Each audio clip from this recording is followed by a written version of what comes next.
A partir deste domingo, os menores de 14 anos poderán sair á rúa para dar pequenos paseos, disporando un máximo dunha hora entre as 9 da mañá e as 9 do serán, e sempre deberán estar acompañados por un adulto, que pode facerse cargo de ata 3 menores. Baixo ningún concepto poderán manter reunións con outros nenos alleos ao núcleo familiar.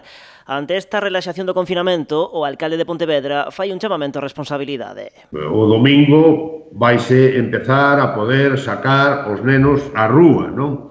Eu, neste sentido, quero decir que hai que facelo con responsabilidade, como fixemos hasta ahora, non? Por iso temos os resultados que temos, non? Aquí o domingo, o Concello de Pontevedra vai reforzar o seu dispositivo de limpeza e desinfección de espazos públicos. Estámoslo facendo, ademais, especialmente tendo en conta esa consideración, é dicir que hai eu creo que do orden de 50 persoas do servizo de limpeza que se dedican expresamente á limpeza dos espazos públicos, ali onde ademais vai haber maior afluencia de persoas, sexa nas oficinas ou nas supermercados, etc. E neste caso se vai a facer un tratamento especial dos espacios públicos para que este o espacio público o máis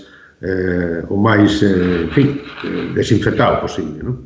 Lores entende que o proceso de desescalada está comezando. O alcalde entende que debería facerse atendendo ás particularidades de cada comunidade autónoma e mesmo de cada zona. Respecto á desescalada, eu creo sinceramente e humildemente como alcalde que debe facerse por comunidades autónomas en colaboración, obviamente, cos concellos, e isto atendendo ao coñecemento que cada comunidade autónoma ten do seu territorio e atendendo tamén as especificidades dos asentamentos poblacionais e mesmo tamén da incidencia da pandemia, non? Neste sentido, non é o mesmo, a ninguén se lle escapa que non é o mesmo Madrid que Galiza, ou non é o mesmo Lalín que Vigo, ou non é o mesmo Pontevedra que Forcarén, non?